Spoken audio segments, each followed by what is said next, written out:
Hi, welcome everyone. So this is our January instance of the monthly OpenLineage meeting. I have a few boilerplate slides to start with that we'll go quickly over. So reminder that this is recorded and the recording will archive on the OpenLineage wiki, where you can watch it again if you want, if you missed something. And we start the meeting with the roll call. So basically, we're going over the room for people who've never been in this meeting, and people quickly introduce themselves and how they're related to the OpenLineage project, if they're interested, if they're contributing, and so on, and whether there's a specific topic they were looking for to be discussed today. And if you're just here to listen in, this is fine too, right? So don't feel the pressure to have something to contribute. So we'll go off as of my screen. So Michael Robinson.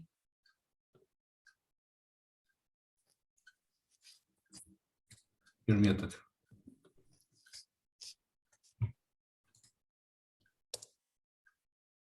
still muted. Oh, sorry about that. I was using my space bar and was not in the app. Sorry. Software engineer, developer relations with astronomer. So I'm next. I'm Julian. I'm the lead for the OpenLineage project. And next I see Connor. Connor, I'm a product manager at Astronomer, and just kind of listening in, just getting to know about OpenLineage. Minkyu. Hi, I'm software developer at Backend, and I'm very much interested in OpenLineage and trying to contribute. Mike. Hey, yeah, I'm Mike. I'm a software engineer at Datakin. I've been working on OpenLineage for just under a year.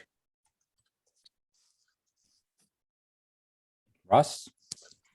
I'm marketing at Datakin, but I also work on some OpenLineage stuff and did the website, and am available to help. And I always love listening in on these meetings.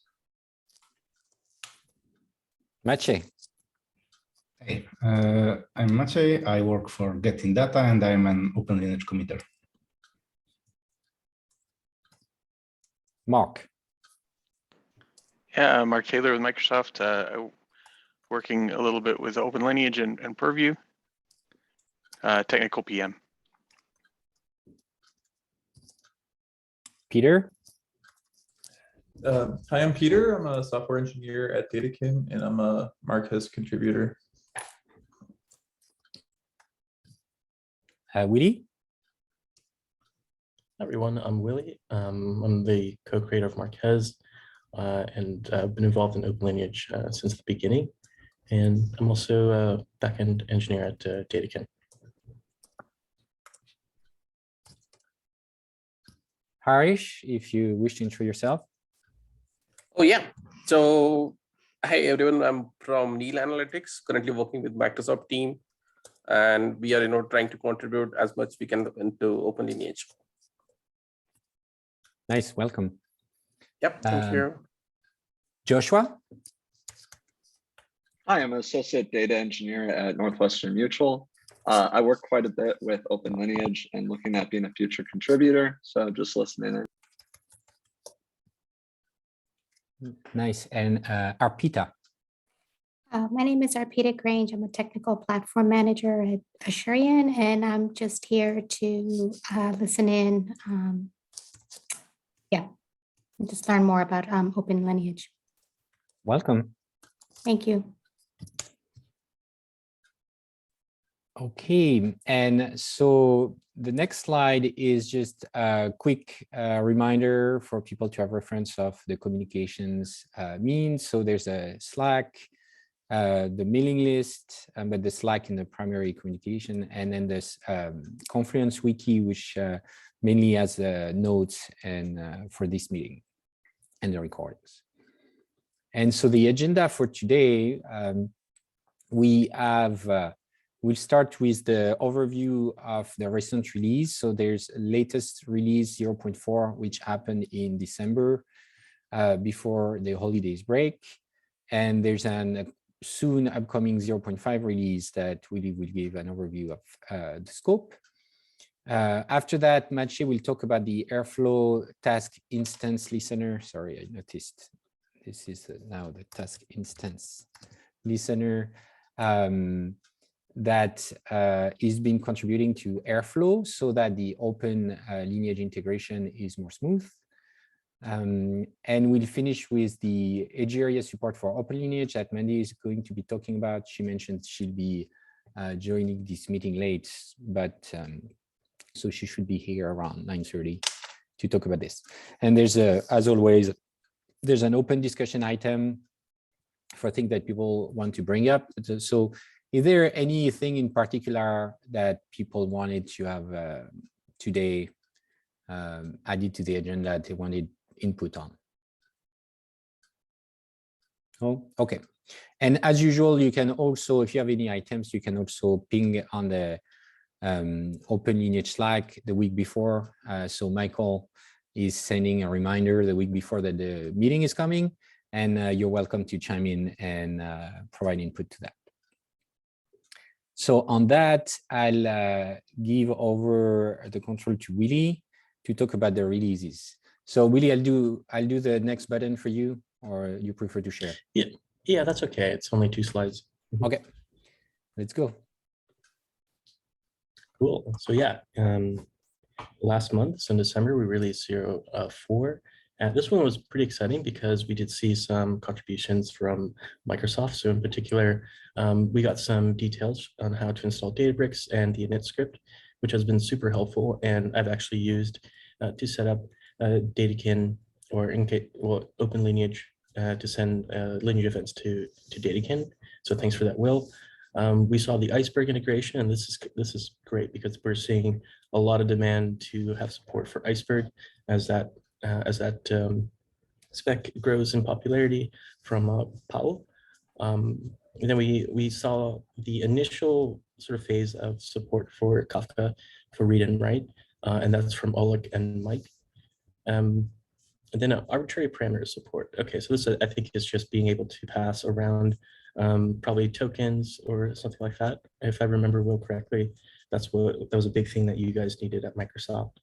And we also saw an increased coverage. So I think in this case, these have to do with the Spark commands, so like drop table, create table, and so forth. And that's from Paul and Maciej. So yeah, check this one out. It's available, it's out there, and give all these features a try. Because the next release actually has a few more things that builds on top of it. But maybe before we go to 0.5, Julian, should we ask if anyone has questions on the particular features that were part of 0.4? Oh yeah, sorry, I'm just jumping in. No, that's okay. Any questions on this?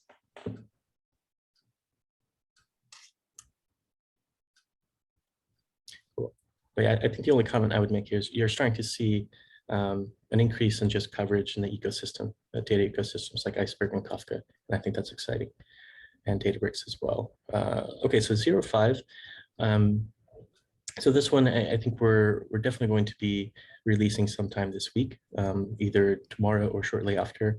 So in this one, we're going to be adding Spark support for OpenLineage DBT. So that's being contributed by Maciej, which is super exciting. And then we have this new extension API. Mike, I just want to give you a shout out for the detailed proposal, but also I think just your PRs really make it simple or easy to understand what's coming in those PRs, because some of them were big, but most of it was name changing and moving some code around. But this is going to be super helpful for the Microsoft team as we start seeing them wanting to inject maybe their own fastest and so forth in the lineage events that are being emitted by the OpenLineage Spark library. And this one, the next one is the Proxy HTTP backend. So this is something that I prototyped, but then Mandy took over and just made it so much better and actually workable. So she's been working on that, and it's been, I think, a few it was a few months now in terms of getting this working. We finally merged it in, and there's some follow-up work that we need to do, but most of the code is there, and we're excited to release that.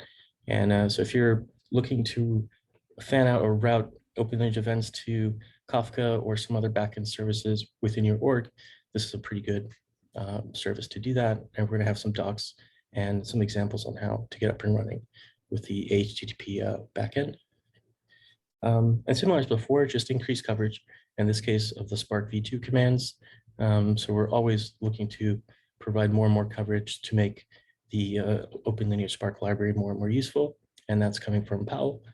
And the HTTP client, now this one's me, because we're moving towards removing the run APIs that we have for Marquez, and mostly it's those create runs, and we're replacing them with OpenLineage. So we're trying to make it less confusing for our users on how to capture run metadata.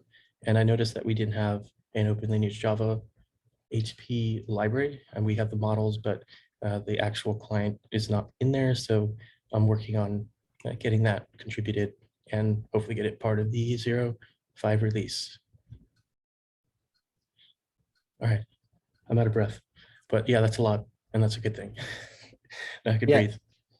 And so the release is likely to come out this week, right? Later this week. And so if you have any blocker bug you want in the release, now is the time to chime in. But otherwise, we can also always do a quick patch release as a follow-up if that's needed. Any question on the upcoming release? As a transition to future presentation in the same meeting, the Proxy HTTP backend is the enabler that allows Egeria to consume lineage that Mandy will talk about a little later in this meeting. Okay, if we don't have any questions on this, I'll pass it over to Maciej to talk about the Airflow integration and some historical, how it's been working and how it's going to work in the future. Yeah, so to fully understand what we're trying to do with Airflow right now, I think it's best to look at how OpenLineage integration worked and works now. So in Airflow 1.10, we had a library that required user to modify each DAG. Basically, we had a proxy object that people imported instead of usual Airflow from Airflow import DAG. And that has some downsides, right? It's cumbersome if you have tons of DAGs and you have to remember to change it. And then maybe somebody adds you DAG and it fails and you can't really see because you forgot to add this one line of code. And most importantly, it didn't work in 2.1 when we wanted to add support to it. So we had to find another way. And next slide, please. So there is a lineage backend mechanism in Airflow, which is mostly used as a, I think in the previous as an Apache Atlas, way to integrate with Apache Atlas. And so as the name suggests, we tried it because it sounds like it's the best option for it. And it kind of is. So we can get all the information we want on job complete event. It's easier to use because you have to just enable it in configuration. You can, in addition to adding the library itself. So you don't have to do this from OpenLineage Airflow import DAG. You can write usual DAG that you want and just put it in your DAG buck or what, I don't remember how it's called right now. But it has also some downsides. So we can't be notified about task starts and failures. And you know, the more information, the more points we get, then we know more about the data. So at the beginning, we tried to remedy this by just adding additional hook points to call lineage backend in current Airflow implementation. So we had some back and forth, and at the end, Airflow maintainers said that it would be best if we had a more generic interface for that. So in our third attempt, can go to the next slide. We have added basically a separate API for listening to state changes, task-listed state changes. And how it works is that we work with Airflow's database library, SQL Alchemy, and use their event listening mechanism to basically register generic function that can be enabled, disabled, and when there is a listener added, that can be added just like this lineage backend before, so one change in configuration, then it gets notified on relevant state changes. And advantage of this approach is that it's kind of transparent to Airflow implementation, because you don't have to pollute internal Airflow code with random calls to functions that wherever you want to change the state of task instance. And this is there's a lot of code in core Airflow that works with task instances and with that changes schedules and fails, retries task instances. So the less exposure to core API, the better. And at the end, and I have to thank Ash Berlin-Taylor from Astronomer, that was very helpful when designing this API and implementing it, and getting it through. At the end, we had a pretty small PR that does everything we want, and basically would be very useful for getting full implementation of OpenLineage, where we get notified of every start, complete, and failed event, and in the future could be easily extended if we needed to, or if somebody else would need to. And it's not yet merged, and we are at the, I think, one of the final rounds of reviews. It's been quite a bit back and forth, and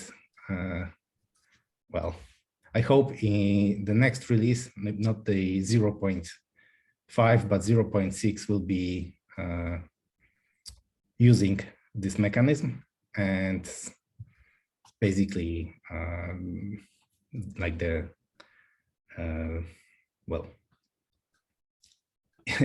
basically that would be last and the best implementation for OpenLineage in Airflow. Until the next one.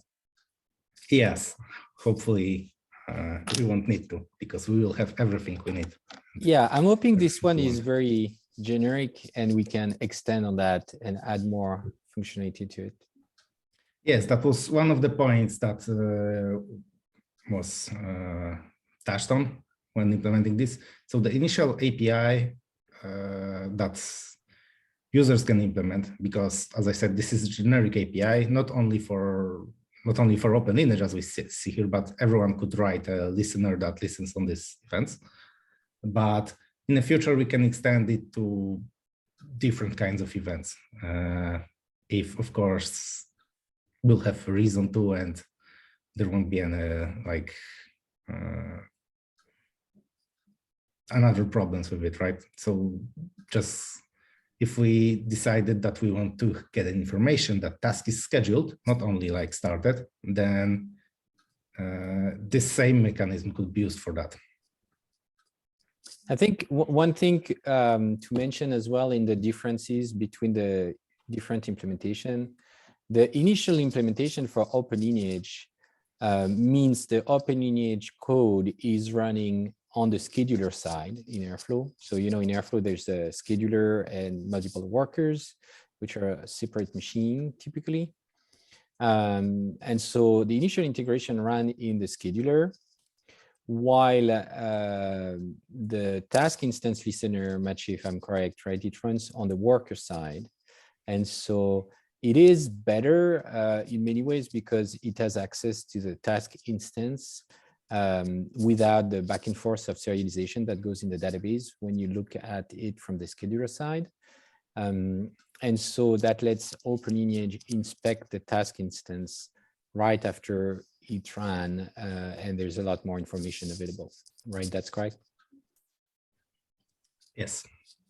Another important point is that by using mechanism like that, not just subclassing internal Airflow class, the implementation is way less brittle. So we had the case, I think, when something changes in internal code base and implementation breaks, and right now there shouldn't be any because our listener relies on some public API of Airflow. Yeah, and I had a question about that. So the current implementation, we have to use reflection and these extractors. So does this do away with it? Do you still have to register extractors and listeners to understand the type of DAG we're working with? So yes, this is not changing that part yet, I'd say. So if you want to get an information beyond information relating to the core, like run of a task or task instance, not to get too deep into terminology because everything understands task different in different systems. To get some particular information, we still need to, let's say, use reflection for that. Yeah, and I think one thing I'm hoping as we're contributing more to Airflow is that the Airflow operators can expose more of the lineage natively, and which will make the extractor notion less necessary, right? Or we could do away with it in a lot of cases. Yeah, so it's very exciting of starting contributing to the other projects. So to make the OpenLineage integration more native and more seamless, I think. I do have one more question. So this is a plugin. So would someone have to configure the lineage backend for OpenLineage, but also enable this plugin? No, this will fully replace the lineage backend. Oh, okay. So there's only one thing you need to configure. Nice. That part isn't actually written yet, Okay. where we implement Airflow plugin on our side. So this will be written soon, I hope. So Maciej, the way this works is just by adding the OpenLineage package, the OpenLineage Airflow package, it will automatically add the plugin, right? Yes, Python, or rather Python's packaging mechanism has something called entry point. It was entry point. I think entry point mechanism, where Airflow looks at the entry point you configure in your package and can load relevant classes or functions, methods directly to its implementation of plugins. I would compare it to service loader in Java.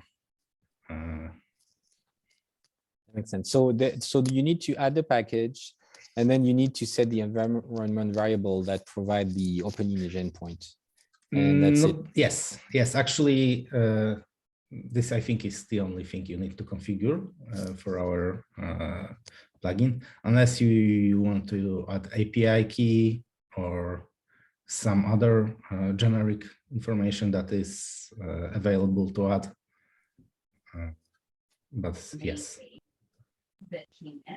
I'm curious, given that this is it's a SQL Alchemy plugin, basically, right? Is it possible to backport this to run with previous versions of Airflow? So like if somebody's on Airflow 2.0 or 2.1, could they somehow make this work? That's interesting. If we could enable that. I mean, this would be a very hacky solution. So, but I don't see immediately why it wouldn't be possible.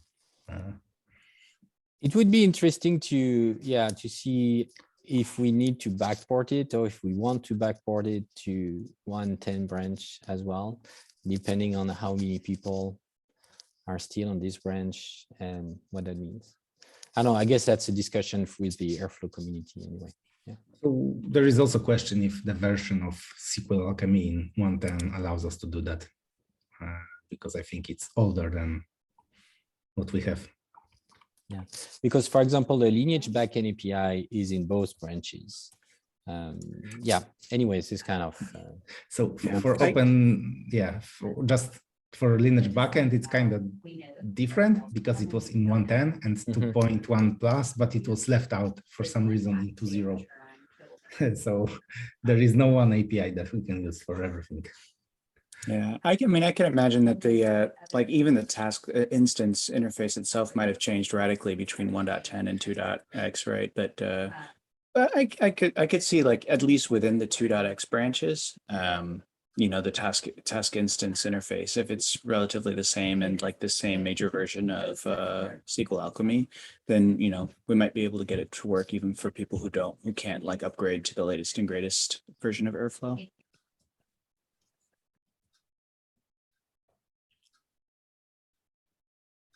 Yes, maybe might be possible. I'm not 100% sure, or either way.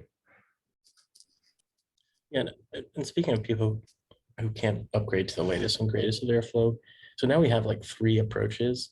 I guess are we going to be supporting all 3? So when we add new extractors, I guess by default, the core common libraries that we have will have the extractor, but do we continue supporting the Lineage backend, the old way with the library, and then also this new plugin way?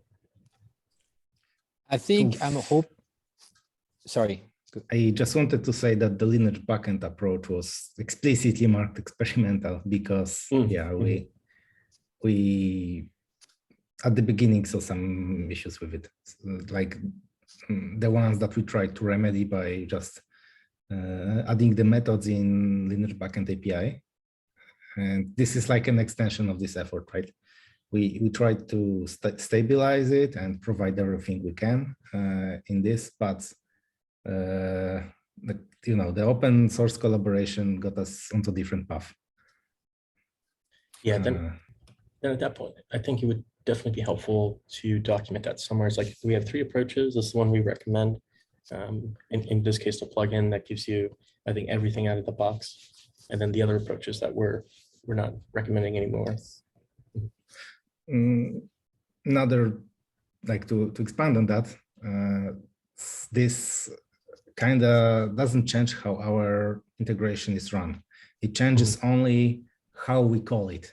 So the background there, the like extractors and what you asked before is the same in all 3.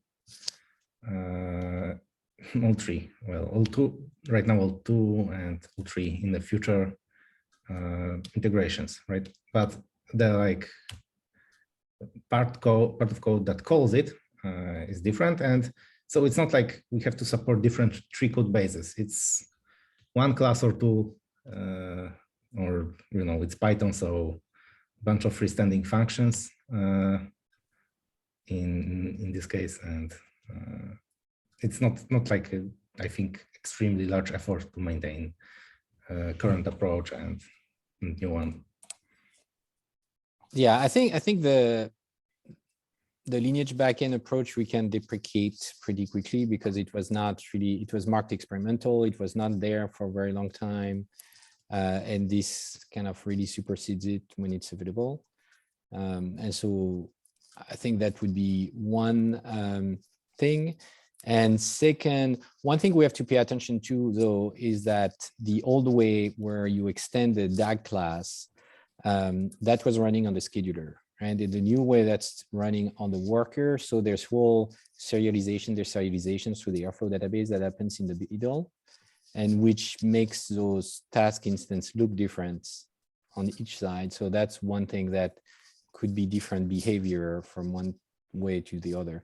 I feel like anyway, whether it's difficult or not, we should just deprecate the old way as quickly as possible. We need to monitor how quickly the Airflow community is moving to the 2.0 or 2.3 and future version. But as long as everybody's moving over, I think then we can just delete all the old way of doing things.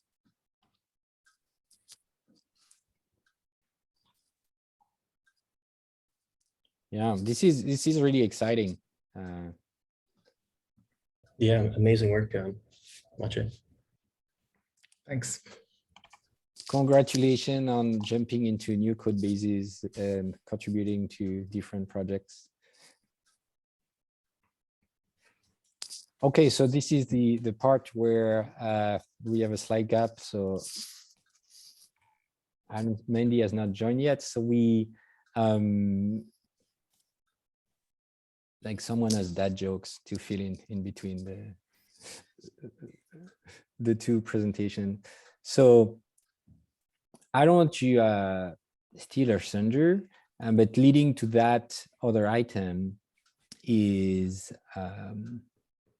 we have in 0.5 coming, we have the proxy backend implementation, which is, as Willie was mentioning, an HTTP endpoint that forwards the OpenLineage event to a Kafka queue at the moment. In the future, it probably will be able to forward to different things, and which is a mechanism for the system who have more of a pool base. We kind of pool metadata from queues or different things to get to access them in that way, right? Like where the OpenLineage model is more on the push model where people have an endpoint to receive those events. So this enables being in a pool model when you pull the events from a queue, which I think I remember another project when we had discussion with the Data Hub team, that was also something they mentioned as something that will enable them to consume OpenLineage. So this is going to enable, so it enabled Egeria, obviously, but it's going to enable other projects as well in the future. So this is really interesting. And welcome, Mandy. Perfect.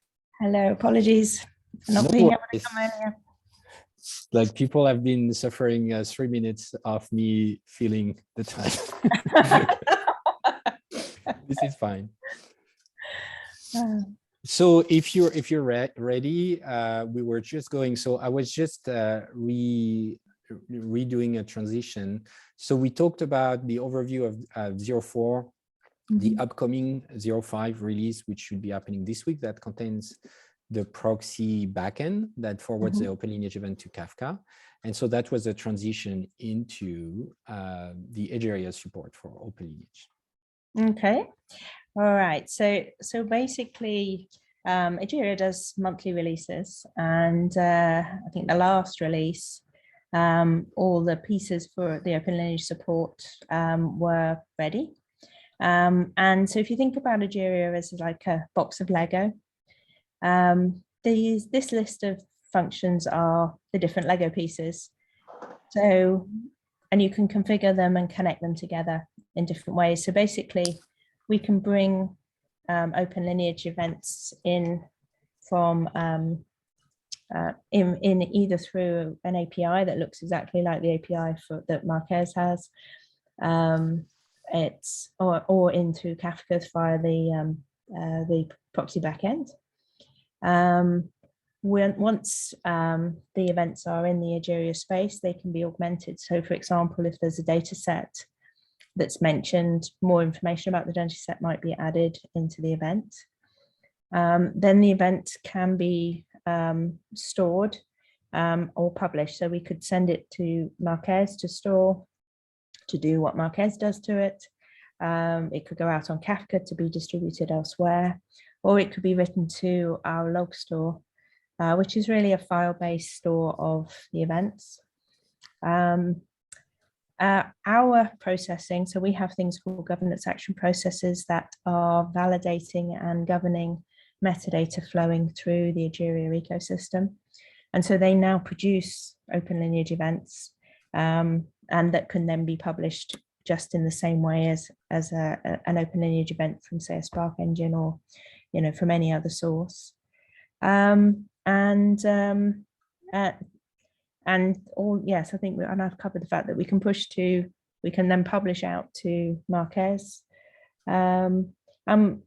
Finally, we can have processes that will issue queries on the OpenLineage events, either by calling Maciej or by trawling through the log store to look for, to validate that the processes are running correctly. So, for example, if a process has to run every half an hour and there's not been anything for 2 hours, then obviously this process will pick up that.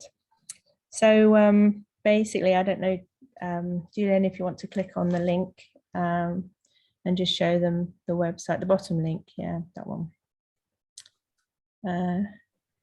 So this is our documentation that covers what the standard is. And if you go down a little way, you can see the proxy backend, and then sort of the different extensions that we've put in. This is the ability to receive the Kafka, the events via Kafka. Then a little bit further down, this is the API mechanism. And a little bit further down, you can see a collection of the sort of Lego bricks.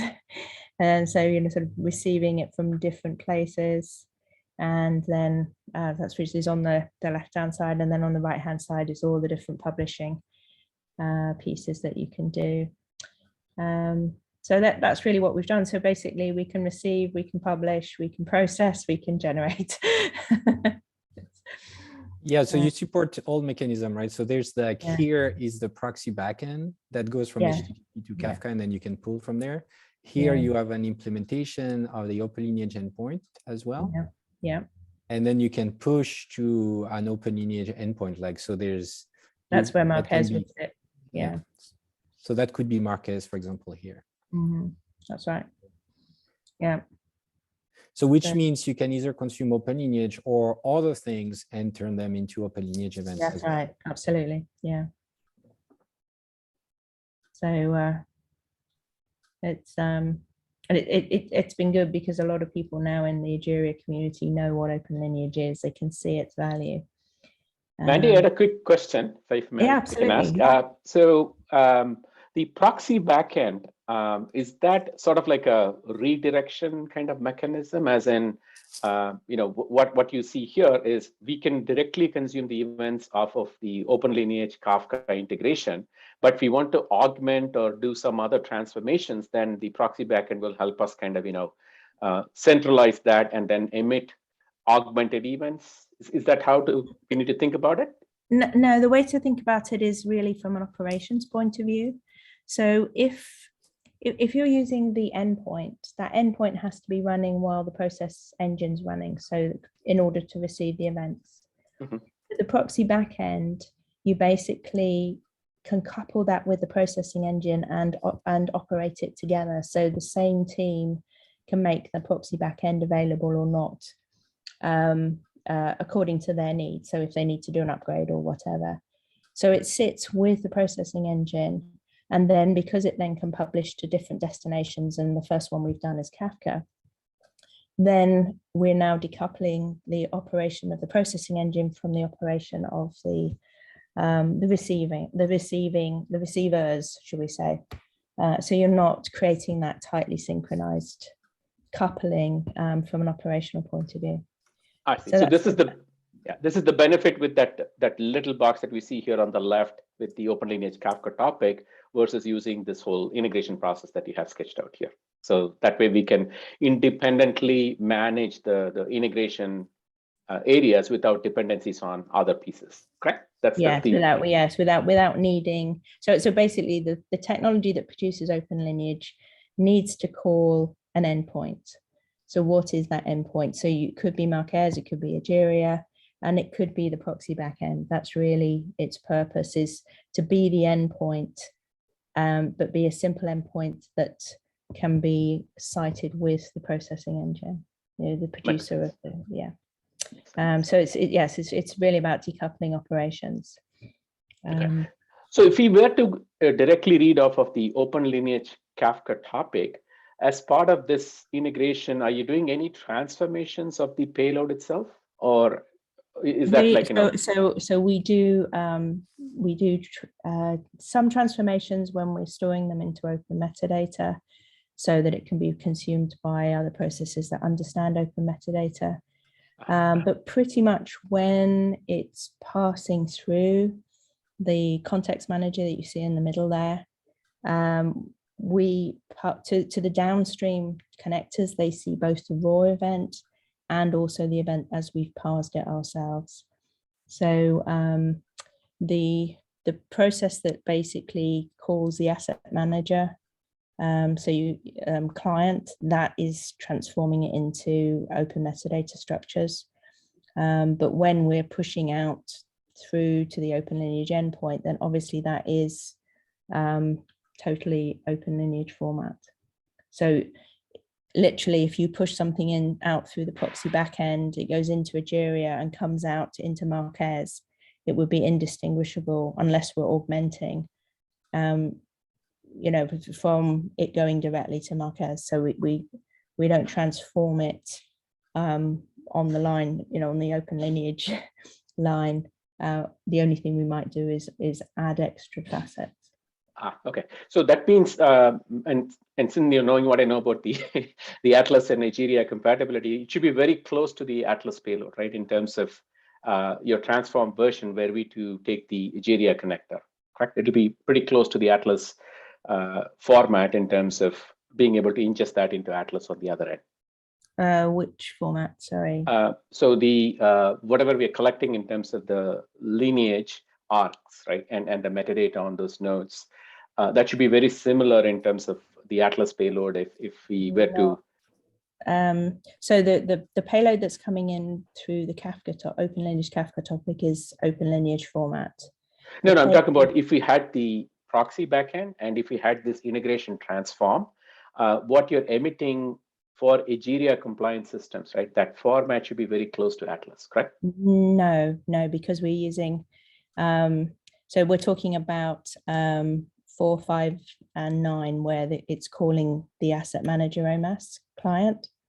This okay. Yeah, it's this part here. Okay. Yeah, so that's so asset manager OMAS is basically an Egeria open metadata interface, and it will then call what we call the repository services interface, and it's the repository services interface that's consistent with Atlas. Atlas. Okay, makes sense. Makes sense. Yeah. Mm-hmm. Yeah. So it's a little bit more coarse-grained, the asset manager interface. Thank you. Mm-hmm. Nice. And so the proxy buffer itself, which is just forwarded the HTTP event to Kafka, this is going to be part of OpenLineage 0.5, which is coming this week. Yeah, and it's a very simple implementation. So please feel free to criticize and enhance. But it just breaks that operational dependency between the consumers and the producer. Okay, I think that's it. I don't think there's very much more that goes underneath, but hopefully this will be good for both Egeria and OpenLineage and Marquez as well. There are quite a few people going, oh, what is this Marquez? So the more people that know about it, the better. Mm-hmm. Yeah, I think this. Yeah, go ahead. No questions, anybody?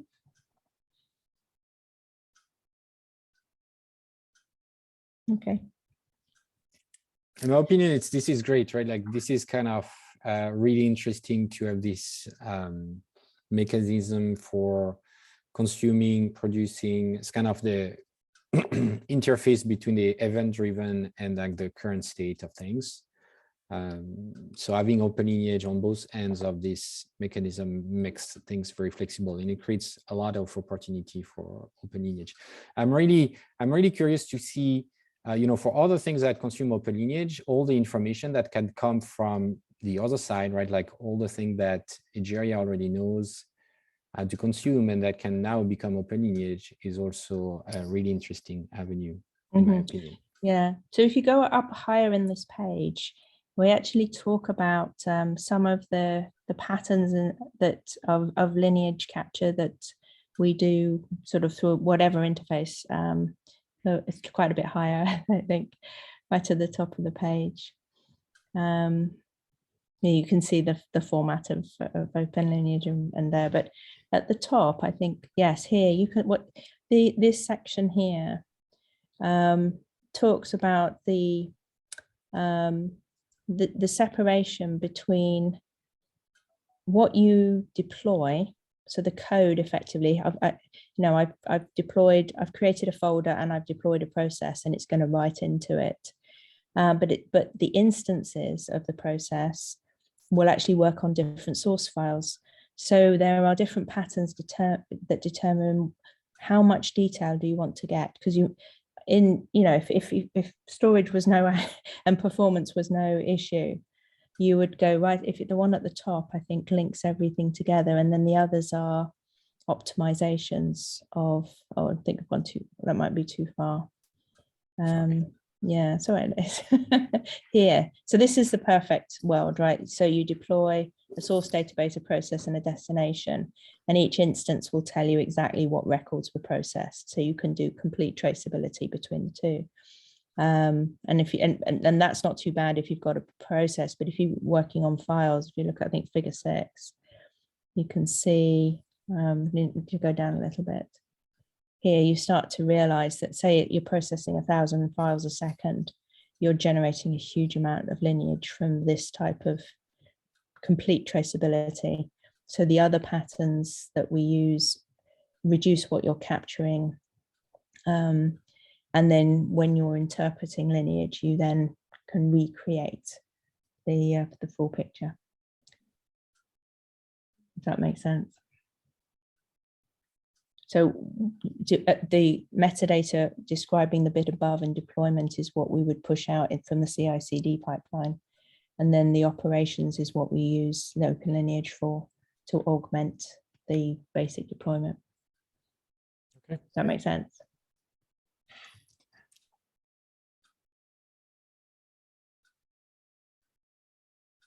I need to get myself more familiar with details. Yeah, there's sort of this idea of design lineage where that's really what you deploy. So I deploy this job, that job, and it connects to this database, and that works with databases, and that's the sort of first lineage that was done by ETL engines.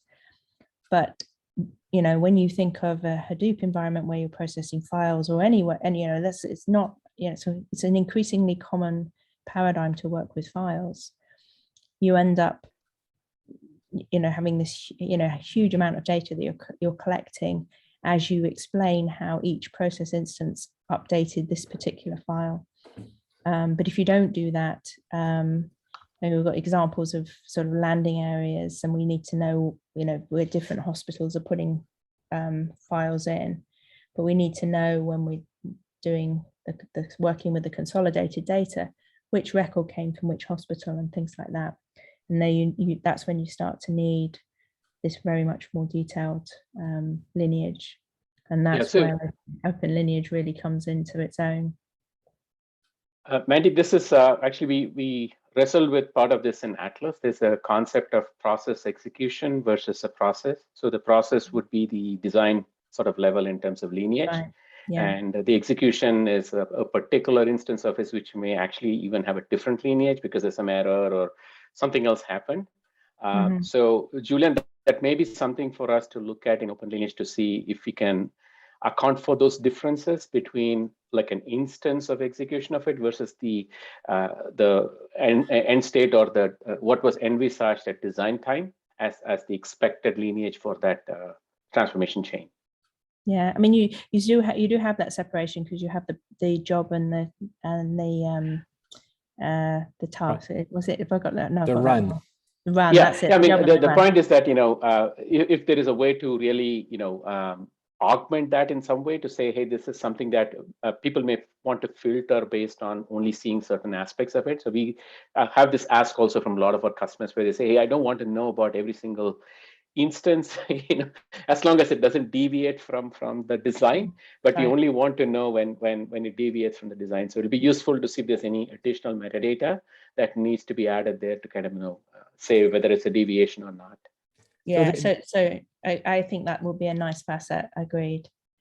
Yeah, I think some of it, let me know if I'm understanding correctly. Some of it we have this notion of parent job and parent run, which is really about grouping together things to have different level of granularity of the processing. Like, for example, you have the Airflow DAG, and then you have the Airflow task. And then if you have a Spark job, you have the Spark job itself. And within the Spark job, you may have multiple actions.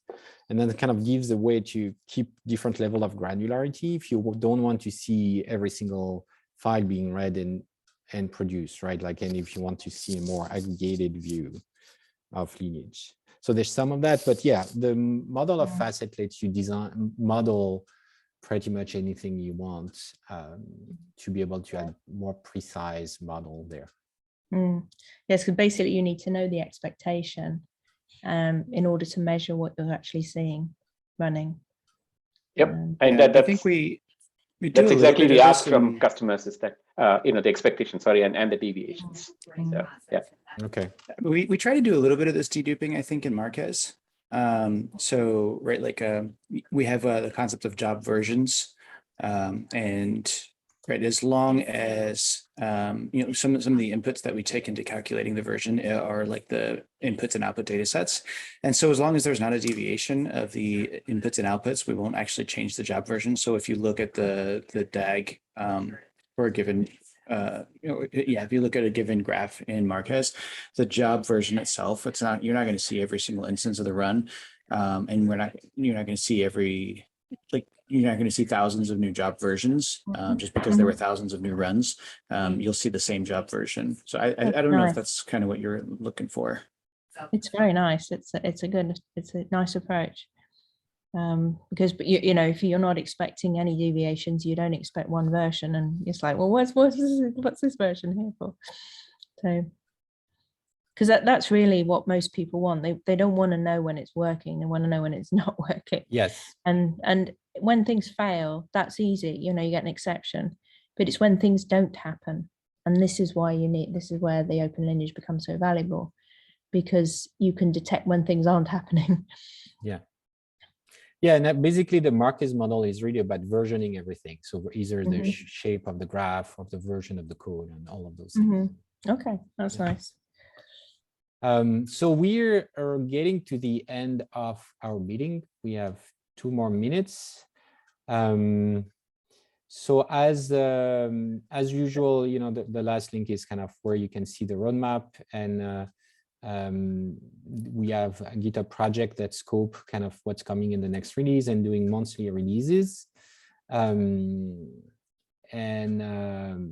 people are welcome to chiming in there as well, or on the Slack channel. Any other questions on the topics today before we part?